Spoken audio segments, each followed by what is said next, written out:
Hello, everyone. Are you interested in why we live in a cyberpunk dystopia? Rather than trying to re enchant the world, I think that we need to embrace and be enchanted by our cyberpunk dystopia. And I don't like these ideas that cyberpunk is outdated.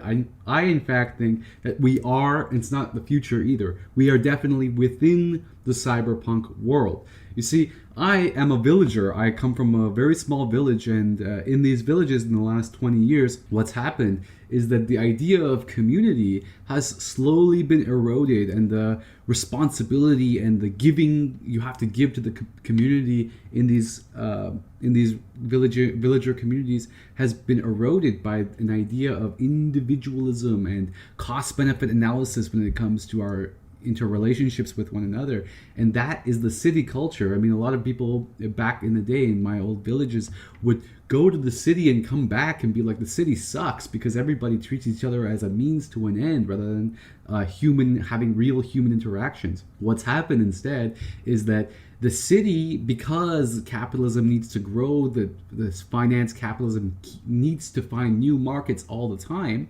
it has eroded and keeps pushing out into the country, into the village, into the forest. And that's what you can see with Brazil's Amazon, or with China coming in and destroying its forest and modernizing everything.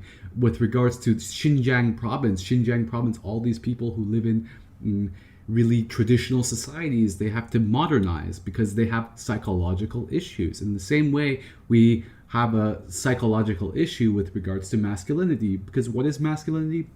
Masculinity at core is about the ability and the drive and the need to actually die for something that's greater than yourself. And that's what I think that the feminists are doing with regards to commodifying or valuating or bringing into valuation, bringing into a cost benefit analysis, this idea of emotional labor. But what really happens is you are really short-circuiting what emotional labor really is. You are short-circuiting love. Check out my really long critique on bell hooks' idea of love. What's actually happening is the power of emotional labor, the power of love, is that it cannot be subsumed into the marketplace. When you try to subsume it into the marketplace and try to evaluate it, what you're really doing is you are bringing this emotional labor cost benefit analysis, neoliberal colonialism within our deepest human connections with one another, within our deepest interrelationships with one another, and it's all about building boundaries. But really what's happening is a colonization, a neoliberal colonization of the mind. In China, you can see there's a city called Chongqing, and all of these old villager people are moving into the city. They're so happy. They're so excited about all the opportunity that exists there. But what's really happening, I live there and I love Chongqing. 我爱 Chongqing, 我是 Chongqing人. I think Chongqing is a really cool place because you can really see this war between this Beijing individualistic capitalist culture and the traditional society of Chongqing, and all these villagers move into the city. They're so happy, but soon they're to realize that this individualism, this culture of Beijing isn't really a good thing. When you go to Beijing, all of these smoke and all of this buildings, and it's really cyberpunk in Beijing, and it's just modernity, and it's the culture war that's happening in China that's really interesting between tradition and change. So China keeps going off into trying to erode and destroy these forests and these villages and these mountain people, and trying to create kind of a type of neoliberal subjectivity that's is within the state structure. I mean, what is neoliberalism? Is when you get the politics to conform. Okay, let's just move on here for a second. So, unlike second wave feminists who famously insisted that the personal is political, thus refiguring the private as part of the public, in her essay, Slaughter advocates reshaping the public in light of the demands and needs of the private, when in fact Both these perspectives are outright wrong. What's really happening is not that the private is encroaching on the politics or that the personal is actually becoming political. What's actually happening is both these perspectives allow for politics to erode and invade our most private relationships with one another. What Arendt argues is that both the private and the public sphere become eroded upon by these processes that try to force us into a box of neoliberal subjectivity that sells it to us as progressive freedom at the same time. Every aspect becomes a personal cost-benefit analysis. Every aspect becomes a neoliberal cost-benefit analysis. Why? Again, the same reason is because neoliberal colonialism needs new markets and needs to justify itself. And the worst part isn't actually the commodification. The worst part is the moralization of the commodification of emotional labor. That's actually the evil thing. Here we can see when in our conversation, I think this is probably the best paragraph of this book, in Catherine Rottenberg's The Rise of Neoliberal Feminism, when my argument here is that there was never a rise of neoliberal feminism. Feminism was always open, wide open, legs wide open for getting penetrated by capitalism. Always, from the beginning, from the moment it started making the argument that the personal is political. Not because, well, it doesn't allow for critique. There's no critique available to us. And if you want to see that, this is Catherine Rottenberg. So if you want to see that critique is not available, just check out, ask for PDFs with from people with institutional access. So to join this academic group, I have to do this, okay? My position on personal attacks and or sexism, racism, homophobia, transphobia. That I am a troll and the internet is a place free of rules. I'll say whatever I want. God, I wish that was the case. 2, that's not a thing. Facebook is a happy place where everyone is nice to each other. Also, I don't see color. You know, this is a much better perspective if you look at what Denzel Washington says or what Morgan Freeman say. When you don't bring up race into every conversation. When a white person cuts off a black person and the black person thinks that the white person is racist because of this constant, it's just destroying our interpersonal relationships in another way. They don't realize that this kind of power equals privilege politics brings in all of this racism, sexism, classism from the back door and allows it. And this is why, there's certain people that are winning in our society. The people with the most privileges are obviously winning in our society because these people don't allow for critique to come in. So the last one is that I understand the care we need when engaging with each other. Who cares about the care that we need? It's only the people who hesitate. Whereas the people who don't hesitate, the sociopaths, they are the ones who win. The people that play this game, the people that virtue signal the hardest, they win this game. That's why you see people like Carrie Bourassa, 20 years she's been lying about her native heritage. She gets to be a leader of this fucking intersectional, prescriptive intersectionality bullshit. Okay, when a community resource like this is able to exist, we recognize that it shows us how much we can benefit from basic decency. Fuck these people. Honestly, fuck these people. End the patriarchy. Let's go to the next one. Okay, so they say that pirate. So this is a pro-piracy group. They're trying to help people get PDFs from, it's like LibGen or whatever.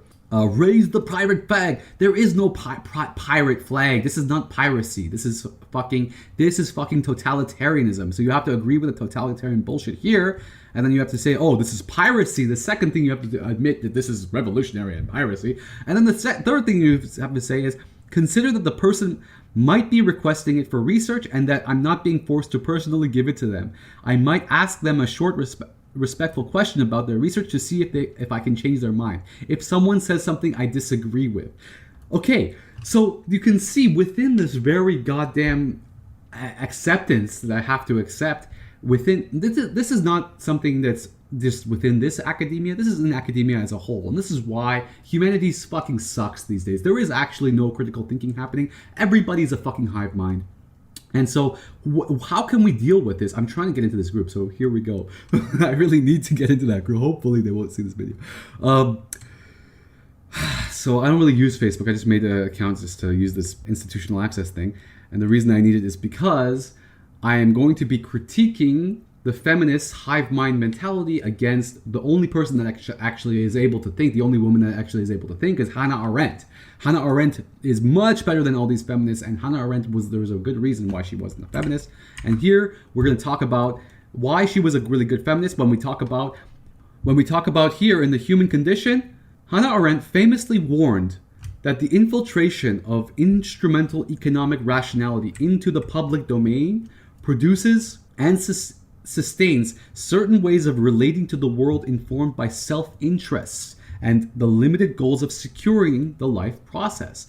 The private sphere's encroachment into and colonization of the public domain thus symbolizes the destruction of the democratic practices and engenders isolation, atomization, and individuation. Cyberpunk world. For Arendt, economic necessity must remain within the confines of the oikos, and this is why oikonomia, Agamben's idea of oikonomia, is so important, the household or private sphere.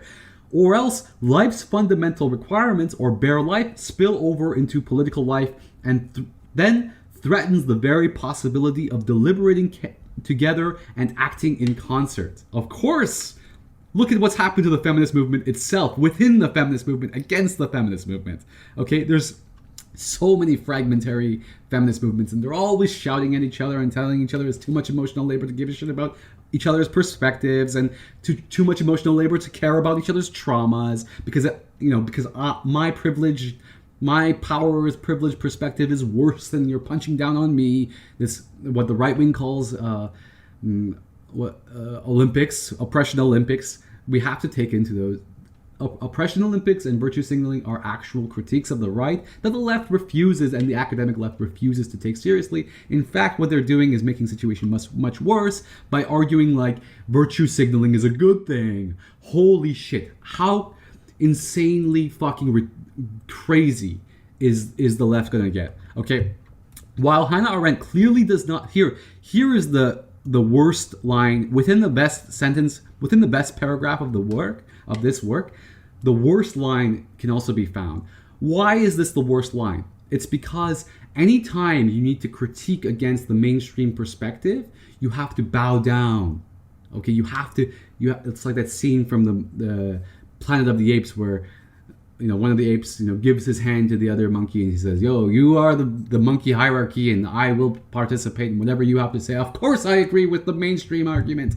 And this is the mainstream argument. While Arendt clearly does not frame her discussion in terms of neoliberal rationality, and her conception of the private-public divide has already been copiously criticized by feminist political theorists, and that citation is exactly why I'm trying to join that group, because my next critique is going to be a defense of Hannah Arendt against these neoliberal feminists.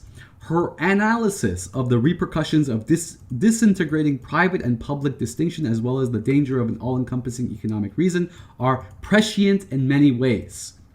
Oh, of course Hannah Arendt is wrong, but Hannah Arendt is prescient in many ways.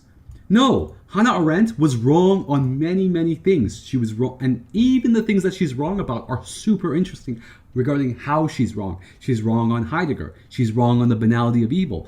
She's wrong on the totalitarianism, but how she's wrong is incredibly interesting and incredibly. But the only thing she was right about is this private public sphere thing, which the neoliberal feminists have destroyed. So this is why when Catherine Rottenberg says there has been a rise in neoliberal feminism, she doesn't recognize this main point, right? She just can't get past this main feminist point, which that the private and the public sphere, okay? The public sphere can invade the private sphere because of neoliberal feminism, because of the neoliberal feminism's invasion of our many, many institutions, especially psychology. The infiltration of an economic rationality into all aspects of the public sphere is not only undoing any notion of a democracy that participates in political process, but is also rendering the private-public distinction obsolete by refiguring and reducing both realms, as well as everything and everybody else, including the self, as a market, to a market metric. Okay, and so now we have something like the CARE manifesto, and we also have by Silvia Federici. We have these feminism and the re-enchantment of the world. Okay, this is just, we live in such a fucked up world that we just keep creating more and more the religions. We just keep creating more and more religions on top of each other because we aren't able to actually critique each other. And so there is no, my point is, this is why I'm enchanted by cyberpunk. I'm enchanted by the cyberpunk, is that the cyberpunk world is that there is no re-enchantment to take place. There is no re-enchantment. We have to start believing and being within the cyberpunk, within the trash bin of society, like Zizek says. We need to start from the trash bin, but what we keep doing is we try to re-enchant the world. We try to do epistemic changes. We try to write more books, and none of this is going to help, okay? We need to stick to our cyberpunk. We need to see reality for what it is. And the best thing that we can do, and the reason why we can't move forward and see the reality for what it is because we cannot admit complicity. So if you're interested, please keep an eye out, because my next two videos are going to be a critique against Catherine Rottenberg and a critique against Silvia Federici in both The Caliban and the Witch and in The Re-Enchantment of the World. So I'm trying to talk about aliens, but I just keep coming back to this because there's just so much bullshit out there. So much has to be redone. There's actually, there needs to be someone that actually critiques. And in academia, there is no critique. There is no critique because everybody follows the same line. There is no critique happening. The only people's critique that you should be listening to are those willing to put their social capital on the line, are those willing to die for something greater, right? That's what Hannah Arendt was all about. That's what Hannah Arendt was defending. Now we live in a world where dying for something is a form of toxic masculinity. Dying for something. Wait until there's a war with Russia or China, and then they need all these men to die for us. They're gonna change their DSM. Don't worry, okay?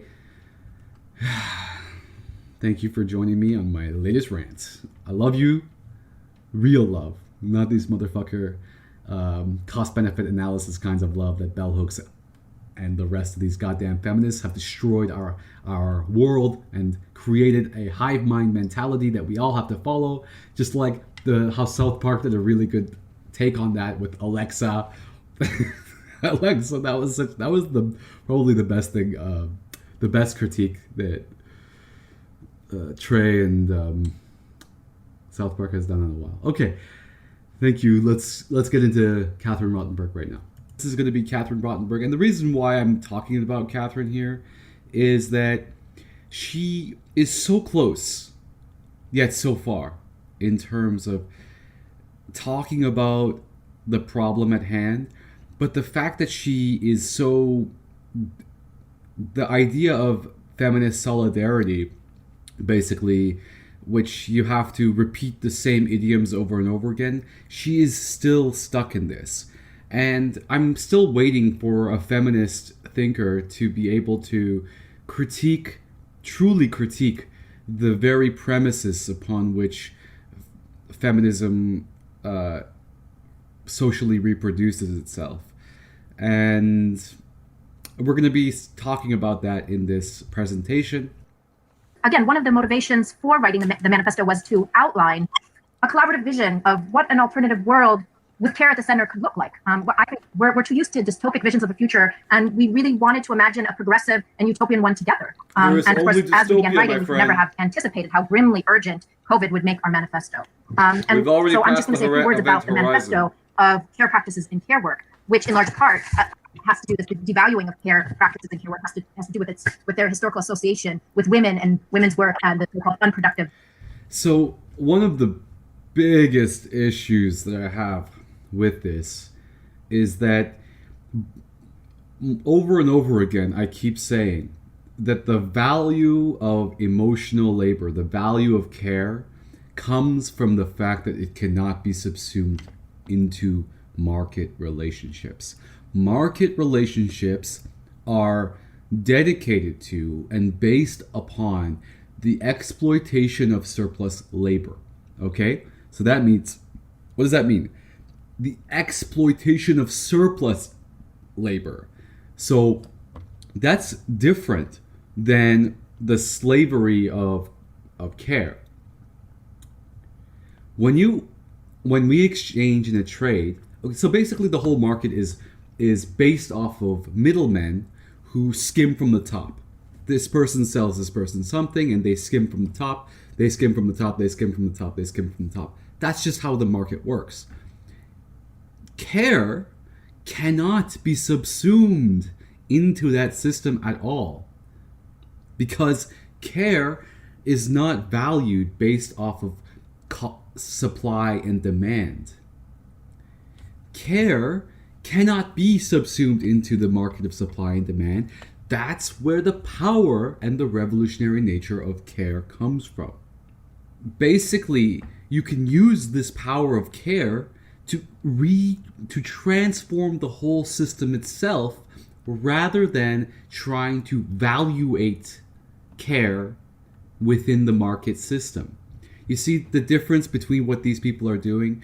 And she doesn't realize, with all her critique against neoliberal feminism, the rise of neoliberal feminism, she doesn't realize, and you can see that she just misses out on Hannah Arendt's critiques against this kind of economic colonialism of our minds and our bodies and our ideas of care. So instead of seeing the true value of care, they cut the value of care short. By trying to valuate it, okay? They try to bring in care within this cost-benefit analysis, rather than realizing that care, the power of care, is just, it supersedes the market. The power of love, it supersedes the market. And that was what my whole critique against Bell Hooks' idea of love is as well. Bell Hooks' idea of love as being just like these categories and these check boxes, and you have to have trust and this and that, and the guy has to have 6 feet in this car and all this shit. That's not love. She doesn't make a connection between what she says here and on page, page 33 or whatever. Unlike second wave feminists who famously insisted that the personal is political, thus reconfiguring the private as part of the public. No, that's not what really happened. What happened instead is not that the private is as part of the public. What really happened was the public invasion of the private. So she's critiquing another writer, Slaughter, advocates reshaping the public in light and the demands and the needs of the private. But again, neither Slaughter is correct, nor the second wave feminists here are correct. What really happened is that the political invaded the personal and turned the personal into a site of market growth, so that the politics as a whole can grow. Okay, so maybe in the past the feminists were right in that, saying that the patriarchal capitalism used unpaid labor of slaves and the unpaid labor of women to bolster itself.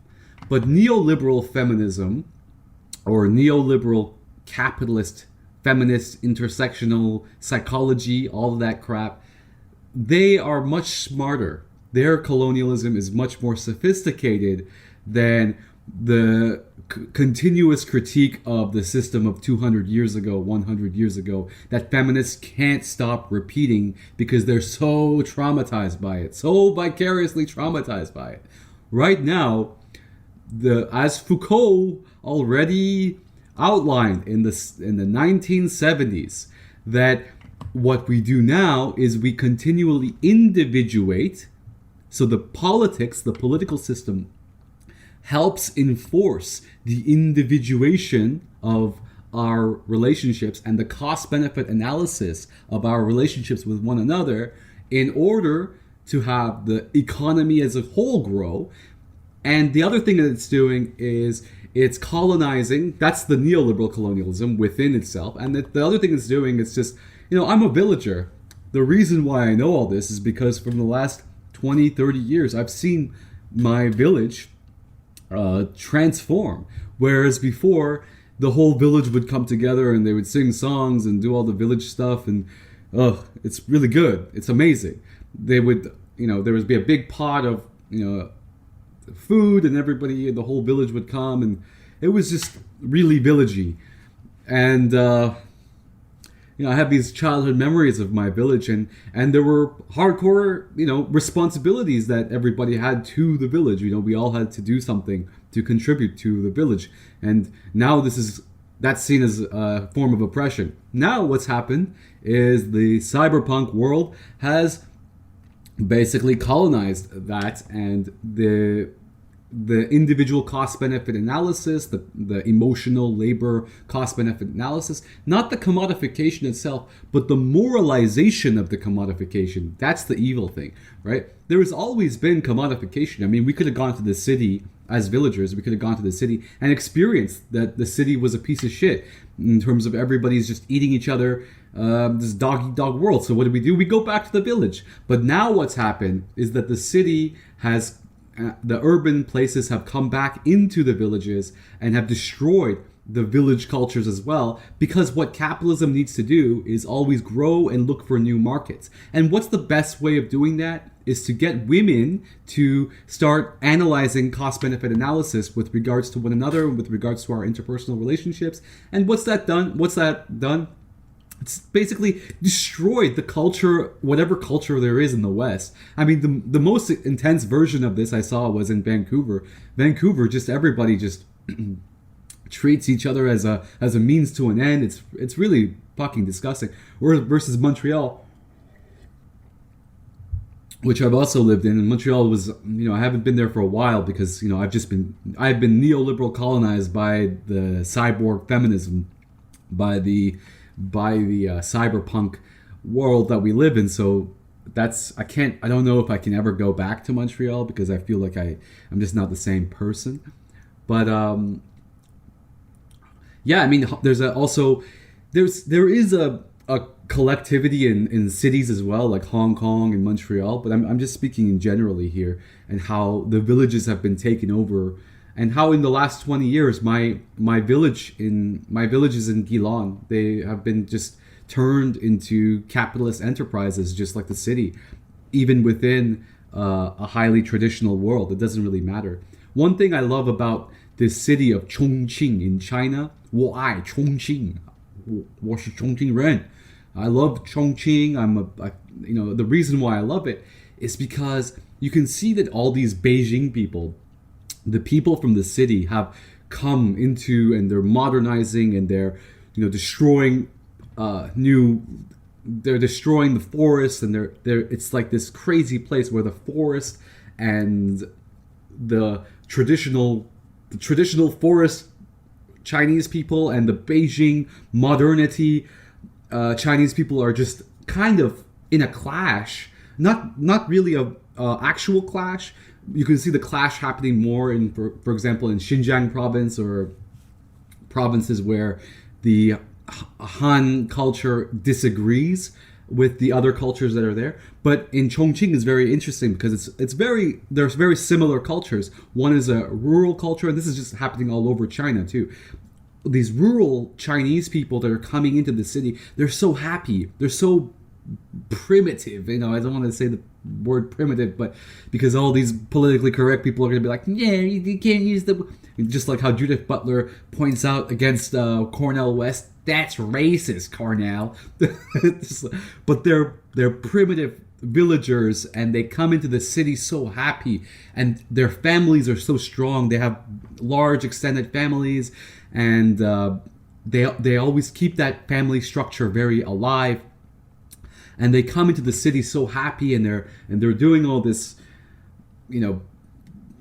basically redneck shit. Basically, it's kind of like redneck shit. And what's happened is that they don't really know what Beijing life is actually like. And if you go to Beijing, there's just like a thick cloud of smoke, fog. It's pure cyberpunk in Beijing. Thick cloud of smog. Everybody's an individual. Nobody gives a fuck about anybody. Everybody's a prostitute. Everyone is a prostitute for something else. It's just this disgusting individualistic culture compared to the clash of cultures that is happening on the periphery of China's modernization between the Cultural Revolution and the modernity. And that's what's so amazing about Chongqing, and that's what I love about Chongqing. And that's one of the reasons, and you've probably heard this story before, where we keep on going into we keep going further deeper into the jungle, whether it's in Brazil or whether it's in China, and these new viruses are coming out of the jungle. We don't really know what's going on in these worlds. So the viruses are coming out of these places we haven't discovered yet, and so all of this stuff about going back to normal after the pandemic. I mean, yeah, we might go back to normal for a couple of years, but somebody said it. I think it was Chomsky on Democracy Now! He said, we've been pretty lucky in the fact that either we've had super deathly viruses like Ebola, or we've had super contagious viruses like COVID, and there hasn't been one that's super deadly and super contagious at the same time. So we've been pretty lucky, and I think that what we really need to be doing and within our cyberpunk world is, get yourself a nice super aesthetic mask and get yourself, really truly embrace the apocalypse and be enchanted by this apocalypse, rather than trying to re-enchant the world like these feminists are doing, or rather than trying to. It's over, guys. And the reason why it's over is because y'all are not able to admit complicity, okay? And that's the main beef I have with these feminists. It's just the inability to take up responsibility for the bullshit that y'all have released into this world. The bullshit that has destroyed your own friendships. All these, I've seen it. I'm a social guy. I'm a social butterfly. I go through many different social groups, and I see that in every social group, everybody's talking about how much everybody else is an emotional labor burden on them. It's really fucking disgusting how we've just these hive mind idioms that have destroyed all of these social relationships. And the oldest friendships, girls who had like the oldest, I've had plenty of friends, they were friends for a really long time, and then they break up with each other because the feminist psychology is telling them that you have to let go of ideas and people that don't serve you. I'm actually deep inside an overly educated mountain villager who has lived most of my life pretending to be a city kid. It is hard for me to accept something from the deep heart of the capitalist pavilion known as Babylon. That is, I should not be invested in people beyond mine or their own boundaries. And this is basically what feminist psychology is trying to impose on all of us. But they cannot impose this idea because we are at heart, all of us, we are all villagers. This is the real colonialism that's happening, and it's coming out of the academics, and it's coming out of this idea that we need to evaluate emotional labor, when really the true value of emotional labor is, in fact, what? It's invaluable. What is the cost of a mother's hug? It's invaluable. What is the cost of love? There cannot be valuation.